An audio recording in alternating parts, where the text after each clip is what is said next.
Entre Yann Villa et le Stade Rennais, l'histoire a duré près de 9 ans. 9 années durant lesquelles il est passé d'espoir du centre de formation à néo-pro avant d'intégrer l'équipe de France et d'en être titulaire. Mais l'histoire, étalée dans le temps, a été parsemée de petites affaires. On a dit beaucoup de choses sur Yann, son environnement, ses parents. Je me souviens, il avait acheté une maison, il logeait sa famille. Vu de loin, son environnement pouvait paraître compliqué, reconnaît Frédéric de Saint-Cernin. Pour autant, l'ancien président du club, qui a cumulé 2 mandats, décembre 2006 à mai 2010, juin 2012 à mai 2014, garde de très bons souvenirs du milieu stéphanois. C'était le niveau au-dessus, un joueur indiscutable, il a toujours été extrêmement professionnel, respectueux envers le Stade Rennais, ses partenaires et la hiérarchie, dit-il, soutenu dans son argumentaire par Laurent Huard, l'entraîneur avec lequel Yann Villa a notamment remporté la Coupe Gambardella face à Bordeaux, 3-0, le 24 mai 2008. La Gambardella, ça reste un très bon souvenir.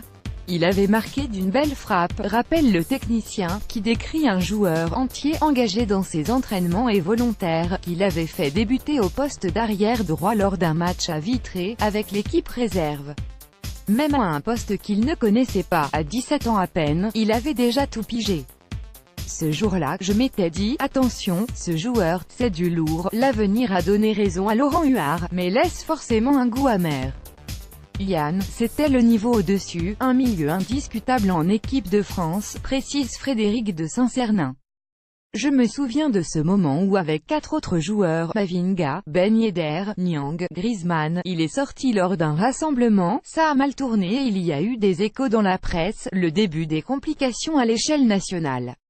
Il est devenu une sorte de proie les médias et ça s'est emballé, souligne pour Gaulle son ancien avocat Thierry Fillon. Frédéric de Saint-Cernin, qui l'avait sanctionné sportivement en accord avec Frédéric Antonetti, se rappelle très bien de son entretien avec le joueur. Yann est venu dans mon bureau.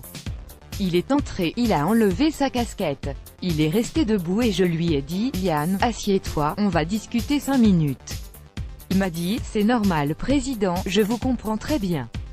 J'ai écorné ma propre image, celle de l'équipe de France et du Stade Rennais, j'ai été en garde à vue avec lui à côté de Rennes. Yann Villa, ce n'est pas quelqu'un qui fuit les choses, raconte Laurent Huard.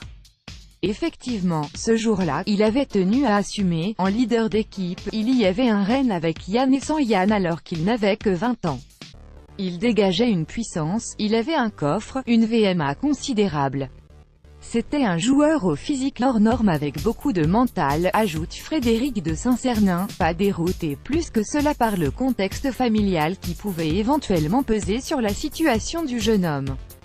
C'était un souci pour Yann à l'extérieur, assure pourtant Thierry Fillon.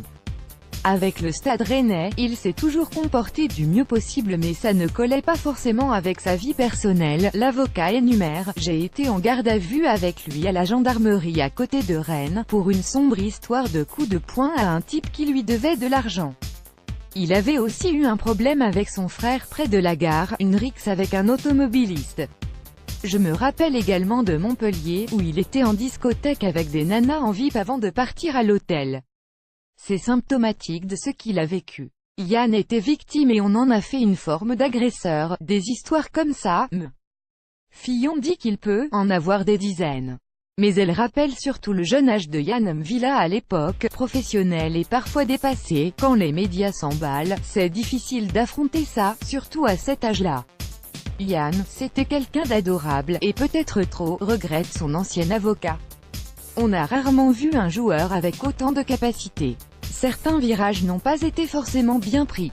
Des événements se sont conjugués et il n'a pas tout maîtrisé, complète Laurent Huard.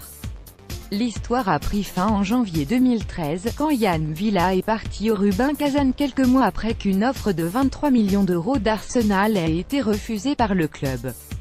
Est-ce qu'il aurait dû y aller? Est-ce que s'il avait accepté, il ne se serait pas brûlé les ailes plus tôt?